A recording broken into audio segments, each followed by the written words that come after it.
And we are now live on YouTube. Hooray. All right, a couple things before we get started. Tests. They got graded. Yours just got put in this morning to your Plus Portals. So your grades just got put in Plus Portals. Not everybody's taking the test yet, so you won't get your test back today. You should have them by Wednesday. At the latest, you'll have your test back by Wednesday. Yes. What would you say was the average on that test? Like, did most do well? Let's see. We took tests on Thursday. I think I mentioned it on Friday, right? A lot of you, it was obvious who studied and it was obvious who didn't study as usual, right? A lot of 34s, a lot of 33s, a few 32s, a couple 31s, and then there's like nothing until we get to 24, 23, 22, 21. And so it was pretty obvious who studied and who didn't. Can we check? You check at the break. At the class break. Okay.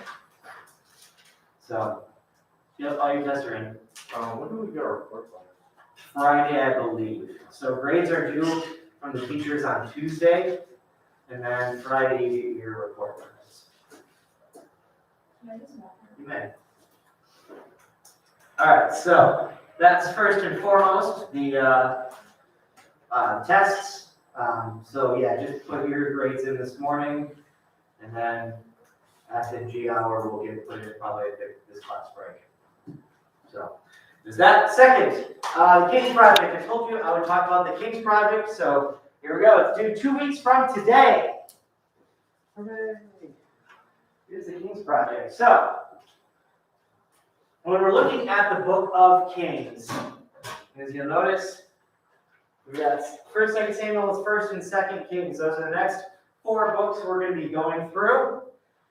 It's the story of the kings of Israel. We'll be talking about all the kings of Israel and the kings of Judah. So you'll notice you've got a red section there, or not red, purple section entitled the Royal Kingdom, and then the black section is entitled the Divided Kingdom. So we see in the history of Israel that they have a kingdom, but then the kingdom splits into 2 kingdoms. Kingdom of Israel and the kingdom of Judah. And what we're going to be doing is we're going to be going through all of the kings and talking about this. So let's see. Probably should have done this right before.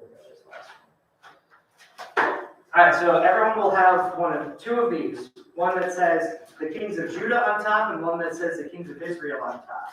We'll start handing those out. I'm just going to give you a chunk. And bring out the extras.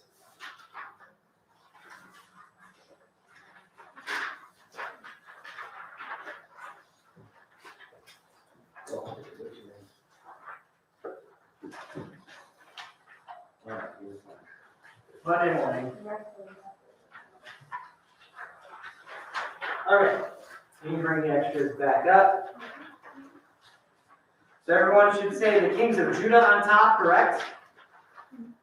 And then let's see, it's double-sided. Yeah, yeah, sure. Just for now. And then I'm bringing around a second one entitled Kings of Israel. They look the same, but not. It's not titled The Kings of Judah, yes. Kings of Israel is coming right now. Oh! And they have 2 pieces of paper.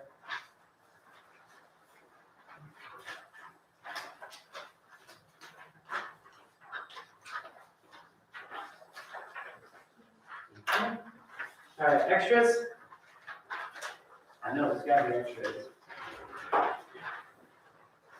Nope. Need one more. Which one? One more Israel? Perfect. So everyone should have 2 pieces of paper. One that says Kings of Judah, one that says Kings of Israel. Yep.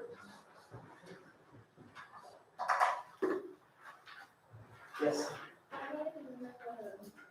I'm sorry? You don't know the Israel? 2 more Israel? All right. Alright, so everyone should have two pieces of paper. One that says Kings of Israel and one that says Kings of Judah at the top. What we're going to do is, we're not going to spend a lot of time in the first and second book of Kings. I'm going to have you do that on your own.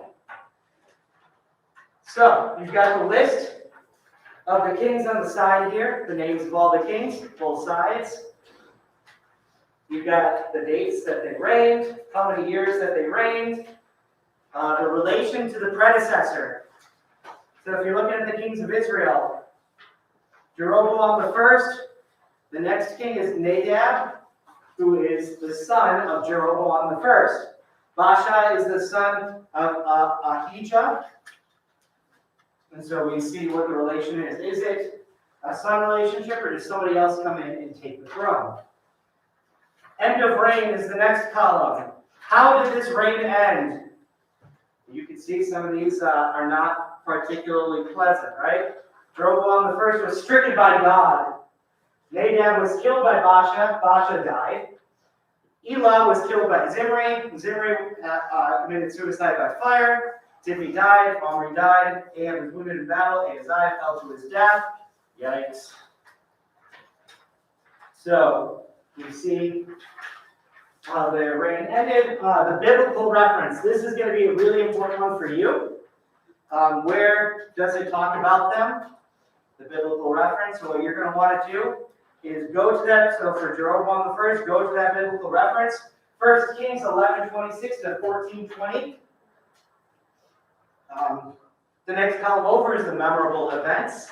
What were some things that happened in their kingship? Some have something, some don't. If you turn your attention to the back side of the Kings of Israel, the second to last one, Pekah, P-E-K-A-H, his memorable event was my man, Tilgath-Pileser III. Just want to draw your attention to that. And then you see two empty columns after that. Two empty columns. Moral scale and why. Moral scale and why. Scale 1 to 10. So, yeah, so here's, you might want to make a note of this somewhere on the top of both pages. We're going to do a moral scale 1 to 5. Moral scale 1 to 5. 1 being, how do I want to do this? No, 1 being good, 5 being evil. Good to evil. 1 to 5, good to evil.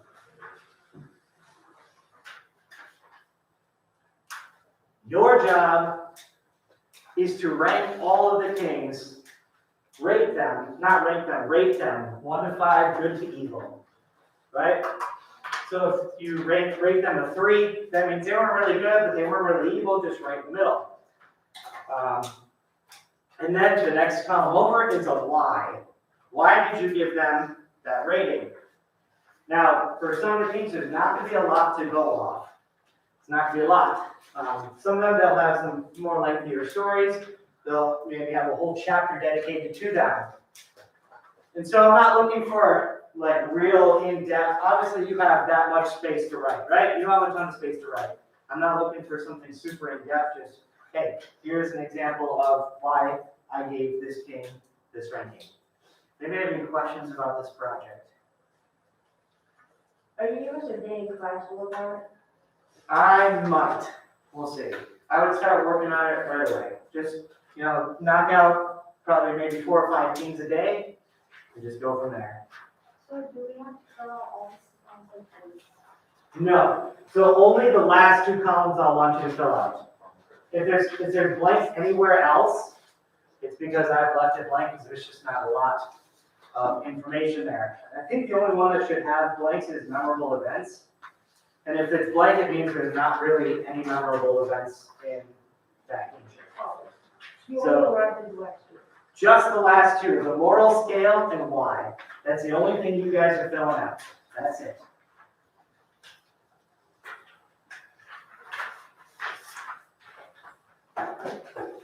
I've already done this assignment myself, so it'll be interesting to see where you rank everybody and why.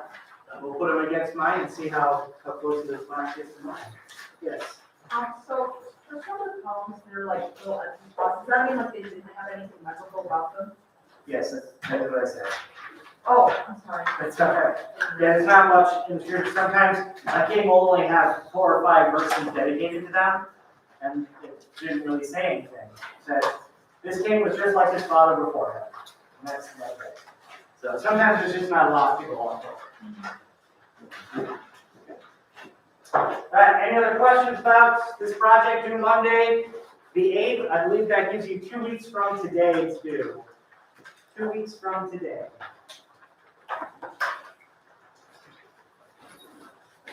Good stuff. You will learn a lot about the kings of Israel and the kings of Judah. It's already written, this is not yours, but we have like a reason why, original and style for that. Nope. No, because it's subjective, right? You're not going to mark it down for something subjective. But if you write a why that doesn't actually pertain to that function, then yeah, probably look and go, did you actually read that? Good. Great. Exciting.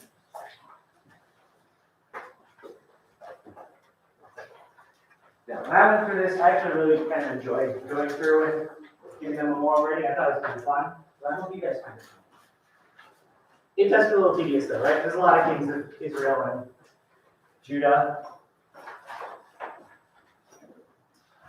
Alright, so we finished last week. I believe we finished with the greatest story never told. Just fantastic. Do you agree that it's the greatest story never told in the Bible? Yes. Do you understand why it's never told though? Yes. That case. You're not going to teach that in your 2nd grade catechism class. Is that one in the catechism?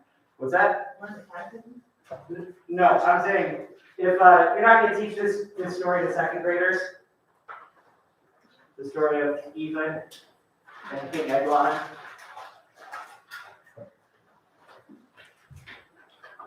But I'll teach it to freshmen. All right, so we finished the book of Judges yesterday. So now we turn to the book of Samuel. Samuel 1. So we see, and we've actually, so we're skipping over a book. For the first time, we're skipping over a book. The book of Ruth should sit right in between, correct? Ruth is really short. Don't worry, we'll come back to Ruth. We shall come back to Ruth. Ruth is in the green section there on the bottom.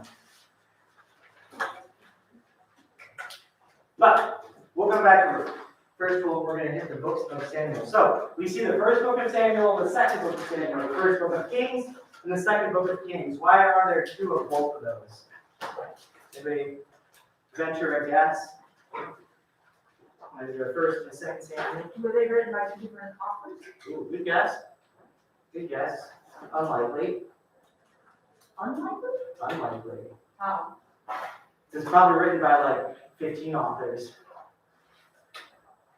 Is it because the first book is like about one of the kings of Israel and setting forth in the kingdom? That's a good guess. That's not correct. Good guess. I'm gonna have to be honest with you. I'm kind of tricking you a little bit. It's something you probably wouldn't have guessed, and it's really simple and practical. So, before books were made like this with bindings, they had scrolls, right? Scrolls could only be so long. The end of the first book of Samuel was just as long as the scroll could be. And so they had to have a second scroll. That's really it. That's what I was I thought that there would be more complex meaning behind it, so I wanted to say that. Kind of do the same, right? Nope, that's it. That's the only reason. And we've kept that distinction to this day. Second book of Kings was because they had to be end of the scroll and have to start a new scroll. That's really it. I don't know, isn't that lame? Dang, Father Tony. Chapter 1, the first book of Samuel.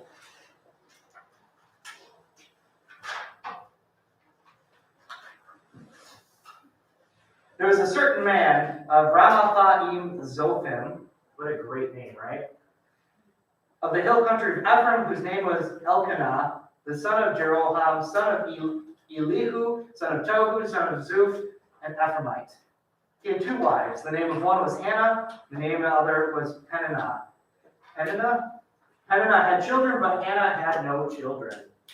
So our story is going to begin, the book of Samuel is going to begin with a woman named Hannah.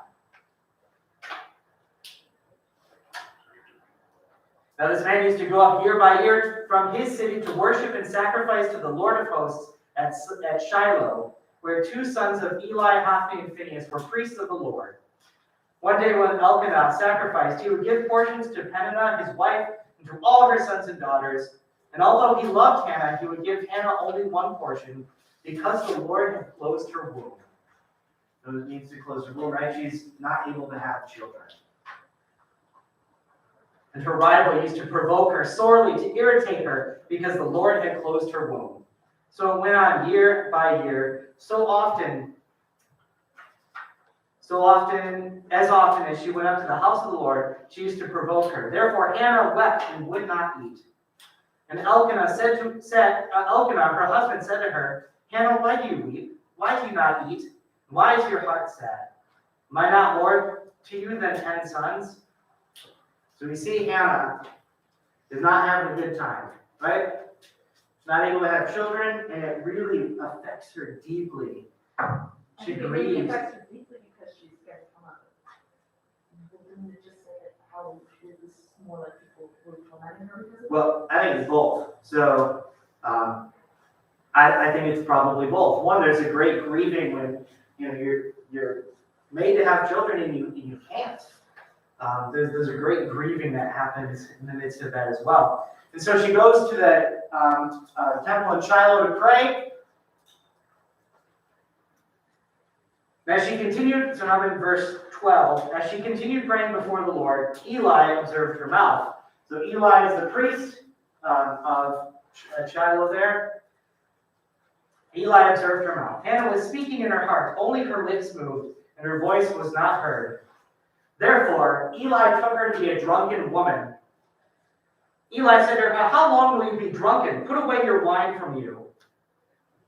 Now think about that, right? It gets even worse for her. She's praying, she's deep in prayer, and the priest is accusing her of being drunk. Yikes. Now, first of all, right, have we seen people deep in prayer that kind of look like this? Right, their eyes are closed, they're not, you don't hear anything, but their lips are moving. Right, we've all kind of seen something like that. Our first reaction is not that they're drunk, right? No, because we've all seen that. We all know what's kind of going on there, right? That's prayer. How bad is it that the priest doesn't recognize that as prayer? That's pretty bad, right? It's really bad. What we're seeing here is the priesthood has fallen in a pretty significant way, where the priest doesn't even recognize what prayer looks like. He assumed that she was drunk. Yikes, this is not good.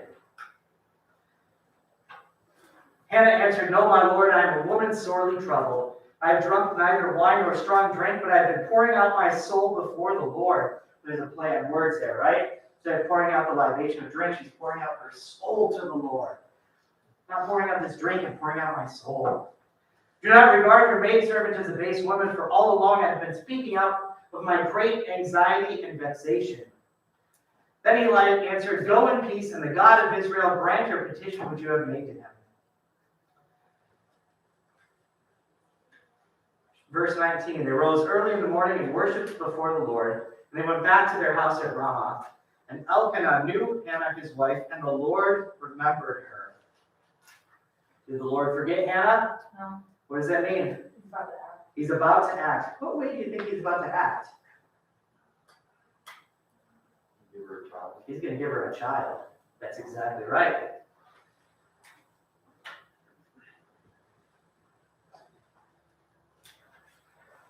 Chapter 3, Samuel is born. Well, chapter 2, Samuel is born. She conceives and bears a son named Samuel. Now, chapter 2, real quick, we see this prayer of exaltation by Hannah, and it's a very beautiful prayer.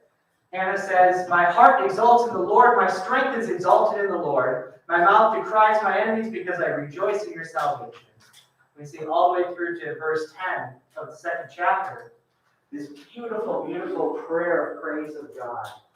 And it reflects something else, which we will talk about the beginning of next semester. But I want to plant this in your brain now. Does anybody have a footnote that links to somewhere else there? Chapter 2, verse 1. Yeah. Luke 1:46 through 55. Luke 1:46 through 55. That is correct. So this links to the gospel. And it's pretty early on in the gospel, right? In fact, the very first chapter. This is linked to Mary's Magnificat. When the angel comes before Mary and says, "You will be with child and bear a son, and you are to name him Jesus," Mary also does exactly the same thing as Hannah does, and she exclaims this prayer of praise, "My soul proclaims the greatness of the Lord, my spirit rejoices in God my Savior." It's meant to reflect Hannah's prayer. Hannah is a type of Mary. And the story of Hannah is meant to point to Jesus. Right? See that parallel story. A woman, Hannah is unable to conceive. Mary is conceiving without a man. She should be unable to conceive.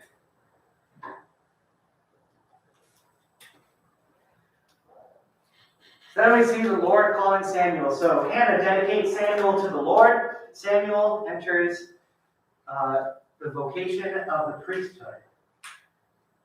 So he actually is now ministering to the Lord under Eli. Chapter 3.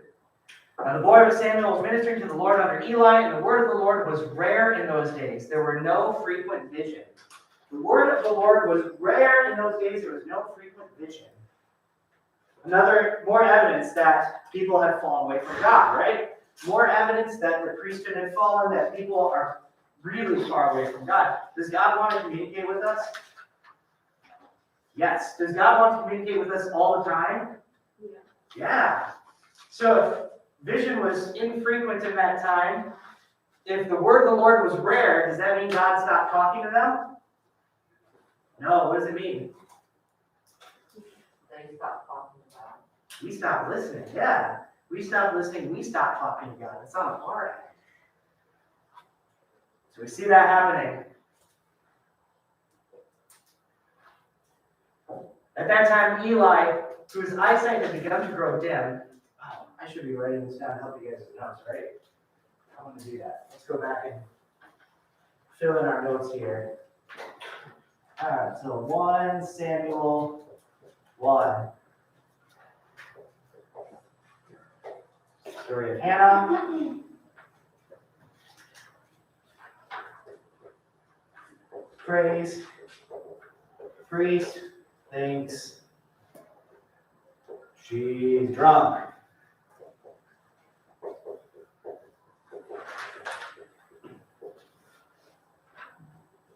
Priesthood had fallen far. Great. 1 Samuel 2. We see, what do we want to call that? What is it called? Just her prayer. Okay. And this prayer reflects Luke chapter 1, 44, 46 through 55. That's close. Which is Mary's Magnificat.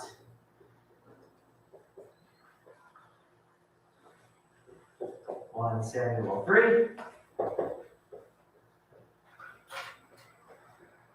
Samuel's call story.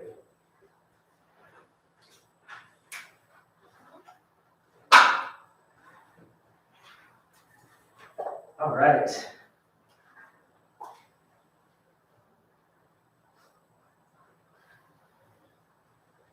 At that time, Eli, whose eyesight had begun to grow dim, Alright, so we even see it's important that Eli's eyesight had grown dim. Spiritually, what's happening? Yes, very good. He's losing sight of God.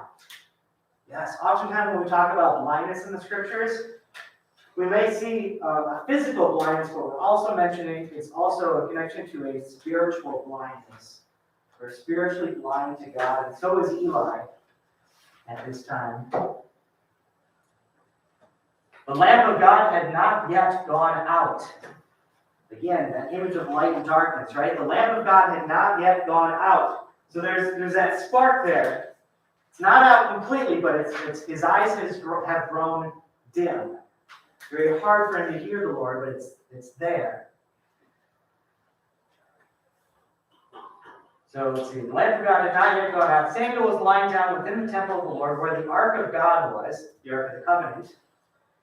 And the Lord called, Samuel, Samuel. And he said, here I am. And he ran to Eli and said, here I am, for you called me. So Samuel hears the Lord calling him, Samuel, Samuel, and he thinks it's Eli in the room over. So he runs over to Eli, hey, you called me, what do you want? Eli said, I did not call, lie down again. So he went and lay down. And the Lord called again, Samuel.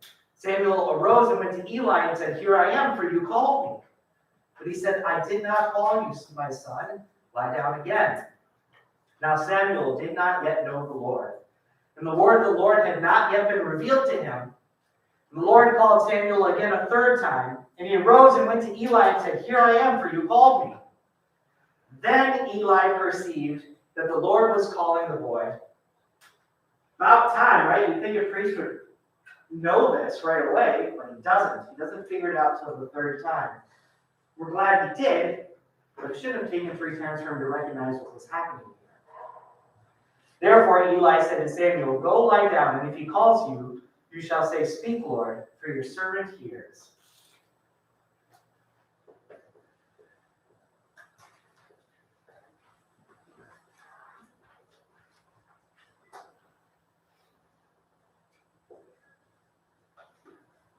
Speak, Lord, for your servant hears. This is the appropriate response for when God calls you. When God calls you by name, that is the response. Speak, Lord, for your servant hears. Do we have to specify that we're his servant? That were what? That we're his servants. Oh, yeah. Speak, Lord, I'm ready to do whatever you want of me. So can I say that instead? Or- Sure.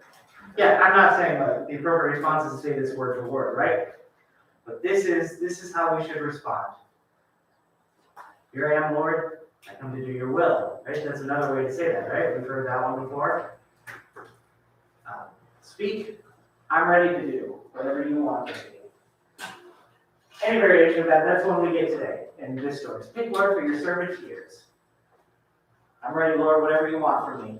Let's do this.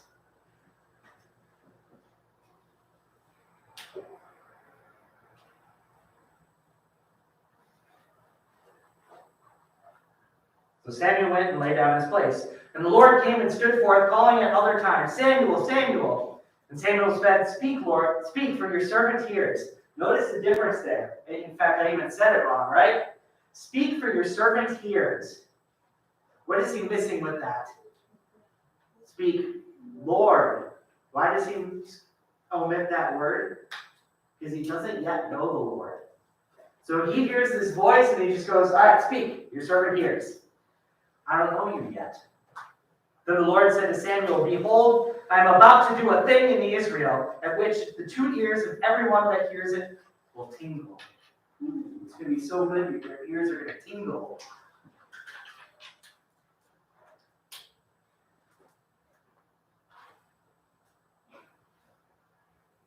So we're going to see Israel is about to change in a big way through Samuel. Samuel is going to be one of the more important people. Samuel becomes the prophet.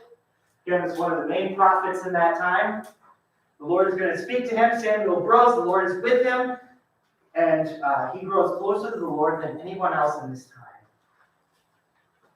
Samuel is seen as a judge of Israel. He's seen as a judge, someone God raises up in a time of need, right? Then we get to chapter 8. Okay, I want to talk about chapter 5. 5 is a really interesting and fun story. I'll tell it really quickly. Chapter 5, you don't need to know this, but the Philistines attack the Israelites and they take the Ark of the Covenant. Uh-oh, that's not good, right? They put the Ark of the Covenant in their own temple next to the god Dagon, the false god, lowercase g, Dagon. And they wake up the next morning and the statue of Dagon is on the ground. And they put it back up. The day follows after that, the statue falls over again. They realize, and things start to go poorly in the land of the Philistines, and they realize the God of the Israelites is kind of mad at us, and we should probably return the Ark of the Covenant. So they return the Ark of the Covenant. They realize the Ark of the Covenant has power. The God of Israel has power and is more powerful than their God, Dagon. So the Ark is returned to Israel. They're like, please take this. We don't want it anymore. All right, let's see. Let's move to chapter 8. Chapter 8, yes. Yep. Let's go here. 1 Samuel 8. And here's the moment. Israel asks for a king. Israel asks for a king. Remember, who is the leader of Israel at this time? God is the leader of Israel at this time. And he's using prophets and he's using judges to help get his word across. So God is the king. So Israel at this time, they're kind of looking around at all the other nations surrounding them. They're saying, you know what? They all got kings. We want a king too. Right? All the cool nations have kings. We want a king as well. Samuel goes to God. God goes to Samuel and says, this is a bad idea. You really shouldn't do this. It's a really bad idea. Things are not going to go well for you if you have an earthly king. And Samuel goes to the people, and people go, yeah, but we still really kind of want a king. We don't care what you say. We think you're wrong, God. Things will go well for us. We still want a king. And what does God say? Does God grant them the king? He does. Yeah, right? What's the project that I just handed you guys? The King's Project, right? There's a whole lot of kings. So he does. He says, yeah, okay. He says, this is not going to go well for you. Promise you that. This isn't going to go well, but okay. I will grant you a king. So this is chapter 8, verse 19. The people refused to listen to the voice of Samuel, and they said, no, but we will have a king over us, that we also may be like all the other nations, and that our king may govern us and go out before us and fight our battles. When Samuel had heard the words of the people, he repeated them in the ears of the Lord. And the Lord said to Samuel, listen to their voice, and make them a king. Samuel then said to the men of Israel, go, every man to his city. All right.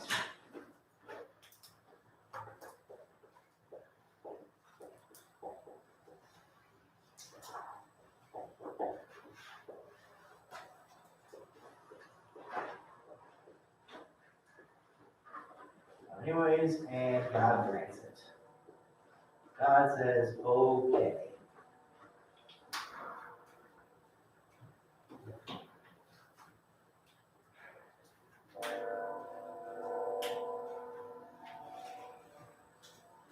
Who is the first king of Israel?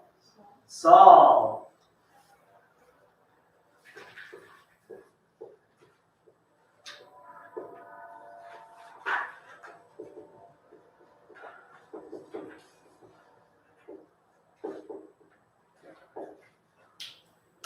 Saul's first king.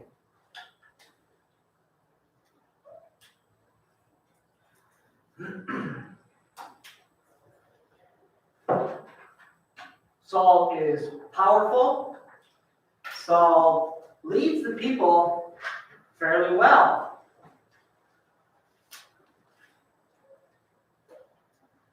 Samuel then anoints Saul in chapter 10. Let's see, where do we want to go from here?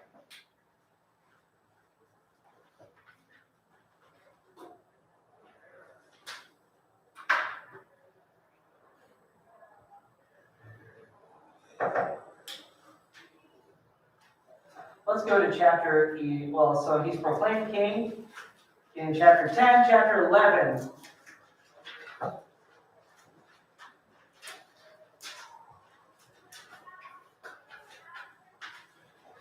No, let me go here. Sorry. Now let's go all the way up to 15. Chapter 15. So there's a lot of stories that take place in these pages. A lot of good stories. I just got to figure out what are the ones that I really need to tell you. What are the good ones? But I really encourage you, take the time if you want, read through these stories. This is an exciting part of the Bible. This is a part of the Bible that is not boring whatsoever. We get story after story of kings and rulers and servants and all of that, wars, battles. It really is an exciting part of the Bible. I like this part a lot. Then, that brings us to chapter 15. This is an important moment. 1 Samuel 15.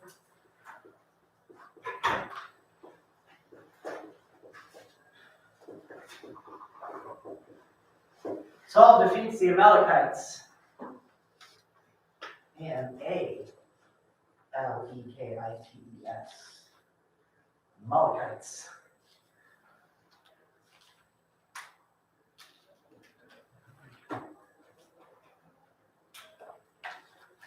Samuel said to Saul, "The Lord sent me to anoint you king over his people Israel. Now therefore listen to the words of the Lord. Thus says the Lord of hosts, I will punish what Amalek did to Israel in opposing them on the way, when they came up out of Egypt. Now go and strike Amalek, and utterly destroy all that they have. Do not spare them. Kill both man and woman, infant and suckling, ox and sheep, camel and donkey." So this is what we talked about before, right? That everything must be taken out. Nothing must be left. So Saul summoned his people and numbered them in Telaim, 200,000 men on foot, 10,000 men of Judah. Saul came to the city of Amalek and lay wait in the valley. So he wins the battle. He took Agag, the king of the Amalekites, alive, utterly destroyed all the people with the edge of the sword. But Saul and the people spared Agag, and the best of the sheep and the oxen and the fatlings and the lambs and all that was good, and would not utterly destroy them. All that was despised and worthless they utterly destroyed. What's the problem here? He didn't obey God and he loved the Lord. Yes, he disobeys God here. He disobeys God.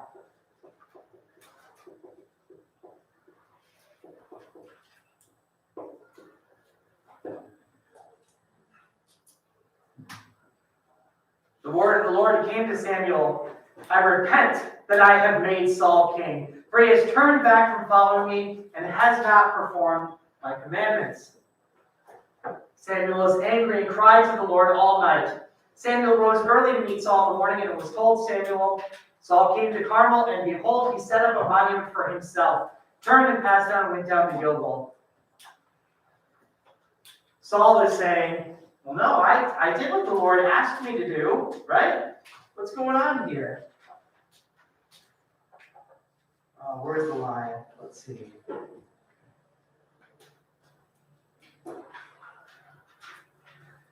Samuel says to him, all right, if you did what the word of the Lord is, what is this bleating of the sheep in my ears? What is the lowing of the oxen which I hear? He says, I thought God told you to wipe everything out. Why do I hear sheep? Why do I hear oxen? Where are all those over there? And Saul goes, oh, well, I was going to use those to sacrifice to the Lord. Just Sacrifice to the Lord a good thing? Is it a good thing when it comes at the price of disobedience? No. His excuse is, we're going to use those sheep to sacrifice to the Lord. But God says, your sacrifice is worthless if you don't do what I ask you to do. Your sacrifice is worthless. Samuel says in chapter 15, verse 22, has the Lord as great a delight in burnt offerings and sacrifices as in obeying the voice of the Lord? Behold, to obey is better than sacrifice, and to listen to the fat of rams. Rebellion is as the sin of divination. Stubbornness is iniquity and idolatry. Because you have rejected the words of the Lord, he has also rejected you from being king. Oof.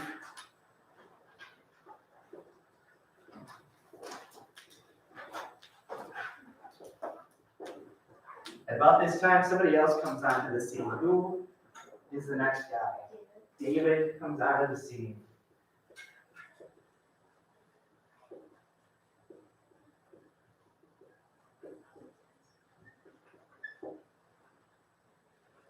How is he about to show up? Ah, how so? He defeats like a really good enemy warrior. He does. This is where he makes it onto the public scene. He slays Goliath. And that we will go over tomorrow.